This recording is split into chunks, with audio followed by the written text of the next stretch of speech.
Hello friends, कैसे हैं आप। मैं हूं आपका दोस्त अरशद खान और अपने YouTube चैनल बात बस इतनी सी पर आपका एक बार फिर से स्वागत करता हूं। बात बस इतनी सी के इस एपिसोड में आज हम बातें करने वाले हैं खुद के बारे में, यानी इस प्लेनेट के सबसे विकसित जीव मानव के बारे में।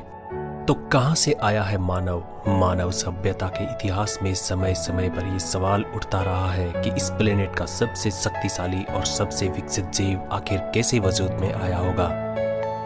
क्या अनंत तक फैले इस ब्रह्मांड में पृथ्वी जैसा ही कोई और प्लेनेट भी है, और क्या मानव जैसा ही विकसित जीव इस ब्रह्मांड के किसी कोने से हमें देख रहा है। मानव खुद बार बार आसमान में अनंत तक फैले तारों की तरफ देखता है और अंतरिक्ष में जाता है जैसे किसी चीज की तलाश में हो। क्या मानव को किसी ईश्वर जैसी सुपर पावर ने बनाया है, या इवोल्यूशन थ्योरी के अनुसार जीवों के क्रमिक विकास से मानव जैसी सुप्रीम स्पीसीज विकसित हुई है। चार्ल्स डार्विन ने संभावना व्यक्त की थी कि मानव का विकास बंदर जैसे किसी जीव से हुआ है। हम आज तक उद्विकास के चैप्टर साइंस की किताबों में पढ़ते आ रहे हैं। डार्विन की थ्योरी के हिसाब से इस प्लेनेट का हर जीव अपने आसपास के वातावरण के हिसाब से विकसित हुआ है। उसके अंगों का विकास भी उसके वातावरण के रिक्वायरमेंट्स के अनुसार हुआ है, जैसे जिराफ की गर्दन का लंबा होना या सांप के पैरों का विलुप्त हो जाना। यदि हम थोड़ा गहराई से सोचें तो पाएंगे कि यह नियम इस प्लेनेट के बाकी सभी जीवों पर तो लागू होता है, लेकिन खुद मानव पर ही लागू नहीं होता। मानव के संबंध में उद्विकास की थ्योरी गलत साबित होती है। मानव खुद कभी इस ग्रह के वातावरण के हिसाब से ढल ही नहीं पाया। पृथ्वी के वातावरण के साथ मानव के लगातार संघर्ष को देखकर लगता है कि ये प्राणी इस ग्रह का है ही नहीं। लगता है जैसे किसी ऐसे ग्रह से आया है जहाँ का वातावरण मानव के लिए बहुत ज्यादा अनुकूल और आरामदायक रहा होगा। तो आइए इस मानव की कुछ ऐसी बातों पर गौर करते हैं जो इस बात का खंडन करने के लिए पर्याप्त है कि मानव इसी ग्रह पर विकसित हुआ एक जीव है। जैसे सबसे पहले हम बात करते हैं इस ग्रह के प्रकाश और मानव की आंखों के बारे में। इस प्लेनेट का हर जीव जिस तेज रोशनी में सहजता से देख सकता है, वहीं इंसान की आंखें चुंधिया जाती है। इस समस्या से बचने के लिए मानव ने गॉगल्स का आविष्कार किया। बचपन से लेकर उम्र ढलने तक उसे बार बार आंखों की समस्याएं आती है और इसके समाधान के लिए इंसान ने चश्मे और लेंसेज जैसी चीजों का आविष्कार किया है। वहीं दूसरी तरफ अंधेरे में भी मानव अन्य चीजों की तरह सहजता से नहीं देख पाता। उसने प्राचीन समय में आग जलाकर रोशनी की और फिर टॉर्च वगैरह का आविष्कार कर लिया ताकि वो अंधेरे में चीजों को देख सके। वहीं इस प्लेनेट के बाकी जीव अंधेरे में आसानी से देख पाते हैं। अगर मानव उद्विकास के दौरान विकसित हुआ जीव होता तो अब तक उसकी आंखें भी इतनी विकसित हो जानी थी कि उसे अन्य जीवों के मुकाबले अंधेरे या प्रकाश से संबंधित इतनी ज्यादा समस्याओं का सामना न करना पड़े। अब बात करते हैं धूप की। इंसान ठंड के दिनों में धूप को आसानी से सह लेता है, लेकिन गर्मियों की धूप उसके लिए झेल पाना बहुत मुश्किल होता है। इस प्लेनेट के बाकी जीवों में लंबे बालों से ढकी खाल या मोटी और सख्त चमड़ी जैसे अनुकूलन देखने को मिलते हैं, जिनकी सहायता से वो धूप को सह सकते हैं। वहीं मानव के शरीर में ऐसा कोई सुविधाजनक अंग विकसित नहीं हुआ है जो उसे धूप और तेज गर्मी जैसी वातावरणीय कारकों से बचा सके। उल्टा उसकी त्वचा बहुत सॉफ्ट और संवेदनशील होती है। मानव धूप और गर्मी से बचने के लिए कपड़े और मकान का आविष्कार करता है, कूलर और जैसी आरामदायक मशीनों का उपयोग करता है। एक और आम समस्या जो सिर्फ मानव में ही पाई जाती है वो है पीठ का दर्द। जी हाँ, आपको ये जानकर हैरानी होगी कि पीठ दर्द किसी अन्य जीव में नहीं पाया जाता, और इसका कारण है पृथ्वी की ग्रेविटी। आखिर क्या कारण है कि मानव लाखों वर्षों की उद्विकास की यात्रा के बावजूद भी ग्रेविटी के प्रति अनुकूलन विकसित नहीं कर पाया है। आइए अब एक और फैक्ट के बारे में बात करते हैं, और वो है मानव शिशु के आकार के बारे में। मानव शिशु के सिर का आकार काफी बड़ा होता है। उद्विकास की थ्योरी के हिसाब से सोचें तो एक बहुत ही अजीब बात सामने निकल कर आती है कि बाकी जीवों में जहां सामान्य प्रसव होता है और कोई भी प्राणी इतने विकसित भ्रूण को जन्म नहीं देता कि जन्म देते समय माँ और बच्चे की मृत्यु ही हो जाए या फिर सिजेरियन की सहायता लेनी पड़े, लेकिन मानव में प्रसव काफी जटिल होता है और सिजेरियन तक की आवश्यकता पड़ती है। आइए अब बात करते हैं मानव के दैनिक जीवन के भोजन के बारे में। इस प्लेनेट के बाकी जीव जहां अनप्रोसेस्ड फूड खाते हैं, यानी बिना पका हुआ खाना, चाहे वो जीव मांसाहारी हो या शाकाहारी, लेकिन मानव एक ऐसा जीव है जो अपने लिए भोजन इकट्ठा करता है और फिर उसे प्रोसेस करके अपने खाने लायक बनाता है। चाहे फिर वो सब्जियां हो या मांस, वो उन्हें सीधे नहीं खा सकता और न इस प्राकृतिक भोजन को सीधे पचाने जैसा अनुकूलन उसमें आज तक विकसित हो पाया है। मानव की हर संभव कोशिश अपने भोजन को स्वादिष्ट बनाने की रहती है और वो उसे उबाल कर या पकाकर खाता है ताकि उसे आसानी से पचाया जा सके। आइए अब एक नज़र प्राकृतिक आपदाओं को लेकर इस प्लेनेट के जीवों के व्यवहार पर डालते हैं। जब भी कोई प्राकृतिक आपदा जैसे भूकंप वगैरह आता है तो इस प्लेनेट के जीव उस आपदा को पहले से ही भांप लेते हैं। इससे ये जाहिर होता है कि ये सारे जीव इसी प्लेनेट के हैं जो प्राकृतिक रूप से इस प्लेनेट से कनेक्टेड है।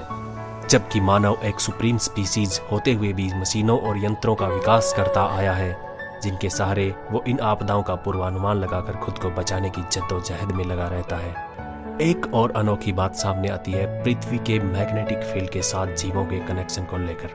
पृथ्वी के उत्तरी और दक्षिणी ध्रुव के बीच पसरे विशाल मैग्नेटिक फील्ड से सभी जीव कनेक्टेड रहते हैं। अगर कोई पक्षी हजारों किलोमीटर की यात्रा भी कर लेते हैं तो वापसी का रास्ता ढूंढ लेते हैं, जबकि मानव को जीपीएस और कंपास की जरूरत पड़ती है। मानव शरीर पृथ्वी के मैग्नेटिक फील्ड को रीड कर पाने में असमर्थ है। इन सब बातों के अलावा एक चीज और भी है और वो है मानव का प्रकृति के साथ सौतेला व्यवहार। अगर आप थोड़ा गहराई से देखेंगे तो आपको पता चलेगा कि प्रकृति का अपने जीवों की आबादी पर एक नियंत्रण होता है। इस प्लेनेट पर लाखों जीव है लेकिन प्रकृति इनकी संख्या को लेकर एक संतुलन बनाए रखती है और सभी जीव भी प्रकृति द्वारा संचालित इस संतुलन का कभी प्रतिरोध नहीं कर पाते। लेकिन मानव जैसे प्राणी पर प्रकृति का जोर नहीं चल पाता और यही कारण है कि मानव की आबादी आज 7 अरब से ज्यादा हो चुकी है, जिसने इस ग्रह पर भारी असंतुलन पैदा कर दिया है। और ये प्रकृति या प्लेनेट अपनी लाख कोशिशों के बावजूद भी इस संतुलन को बनाए रखने में नाकाम रहा है। प्रकृति ने आपदाओं और महामारियों के जरिए बार बार मानव की जनसंख्या को नियंत्रित करने की कोशिशें की है, लेकिन मानव हर बार जीतता आया है और मानव की ये जीत ही इस प्लेनेट पर खुद मानव के लिए खतरा बनती जा रही है। इन सारी बातों और तर्कों को समझ लेने के बाद हमारे पास मानव के इस ग्रह पर होने को लेकर 4 विकल्प बचते हैं।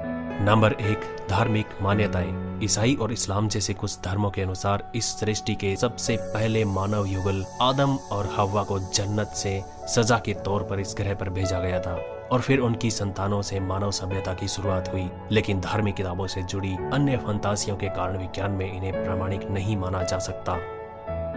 नंबर 2 पर है उद्विकास की अवधारणा। डार्विन द्वारा दी गई उद्विकास की अवधारणा कि मानव बंदर जैसे किसी जीव से विकसित हुआ है, लेकिन हमने इस वीडियो के प्रारंभ में मानव के पृथ्वी के वातावरण के साथ तालमेल को लेकर एक अलग व्यवहार के बारे में बात की है और इस आधार पर हम कह सकते हैं कि उद्विकास की अवधारणा सभी सवालों पर खरी नहीं उतर पाती। अब नंबर 3 पर निकल कर आती है एक आधुनिक science fiction theory. Ellis Silver ने सभी तर्कों के आधार पर एक नई थ्योरी दी कि मानव को किसी दूसरी ग्रह के एलियंस ने यहाँ लाकर बसाया है, जो कि एक तरह से किसी धार्मिक मान्यताओं से मिलती जुलती प्रतीत होती है अगर धार्मिक फंतासियों को छोड़ दिया जाए। नंबर 4 पर एक संभावना ये भी व्यक्त की जा सकती है कि एलियंस ने मानव को किसी अन्य ग्रह से लाकर नहीं बसाया, बल्कि एलियंस ने अपने जीन को यहाँ के किसी जीव जैसे होमो इरेक्टस से मिक्स करके मानव जैसी एक हाइब्रिड और उन्नत नस्ल का निर्माण किया। इन सब अवधारणाओं के आधार पर आज के समय में एक ताजा अवधारणा ये भी हो सकती है कि मानव किसी और ग्रह पर किसी अति विकसित और उन्नत सभ्यता का जीव रहा होगा। और जैसे अपनी पृथ्वी के वैज्ञानिक बार बार रिसर्च के लिए आज अंतरिक्ष में जाते रहते हैं, उसी तरह रिसर्च के लिए अंतरिक्ष में निकला होगा, लेकिन किसी बड़ी खगोलीय घटना जैसे इलेक्ट्रोमैग्नेटिक तूफान या अंतरिक्ष में अचानक बने किसी वार्म होल के जरिए अपने प्लेनेट से बहुत दूर इस पृथ्वी नामक प्लेनेट पर आकर फंस गए और वापस जाने का उनके पास कोई रास्ता नहीं बचा होगा।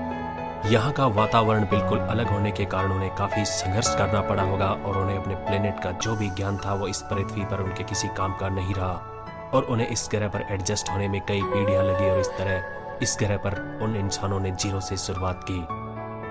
वक्त की कमी और प्रतिकूल वातावरण के साथ संघर्ष के चलते वो अपने पिछले ग्रह के ज्ञान और इतिहास को सही तरीके से अगली पीढ़ी में ट्रांसफर नहीं कर पाए और उनके पिछले ग्रह की यादों और इतिहास ने एक धर्म और ईश्वर जैसे कंसेप्ट को जन्म दिया और मानव आज तक ये मानता आ रहा है कि मृत्यु के बाद वो फिर से अपने उत्पत्ति स्थान अपने ग्रह या स्वर्ग में चला जाता है।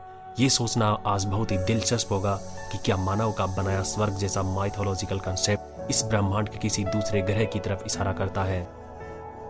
मानव इस ग्रह पर कहां से आया, कैसे उसका जन्म हुआ होगा, ये सब आज भी खुद मानव के लिए रहस्य बना हुआ है। वो बार बार आसमान में अनंत तक फैले तारों की तरफ देखता है जैसे अपने ही घर की तलाश में हो, उसने नासा और इसरो की तरह बड़ी बड़ी अंतरिक्ष एजेंसियां बना रखी है जो अंतरिक्ष अनुसंधान में लगी है और आज मानव जीवन की तलाश में मार्स जैसे ग्रह तक का सफर कर चुका है। लगता है जैसे लाखों सालों के बाद आज भी ये जीव अपने असली घर की तलाश में है। क्या पता कभी मानव का सामना एक दिन मानव जितने ही या मानव से ज्यादा विकसित जीव से हो जाए और इन सब रहस्यों से पर्दा उठ जाए, या शायद कभी कुछ ऐसा हो कि मानव की तलाश पूरी हो जाए या मानव के इसके पूर्वज स्वयं ही तलाश ले। तो फ्रेंड्स, आज के इस एपिसोड में मैं ये सवाल आप पर छोड़ता हूँ कि हमारा वजूद आखिर क्या है, आखिर क्या है हम और कहाँ से आए हैं। आप इस सब को लेकर क्या सोचते हैं कमेंट में जरूर बताइएगा। अगर आपने इस चैनल को सब्सक्राइब नहीं किया है तो सब्सक्राइब जरूर कर लें और अपने दोस्तों तक इस वीडियो का लिंक अवश्य शेयर करें, क्योंकि अगली बार हम फिर हाजिर होंगे किसी दिलचस्प और हैरत अंगेज टॉपिक के साथ। तब तक के लिए अलविदा, खुदा हाफिज।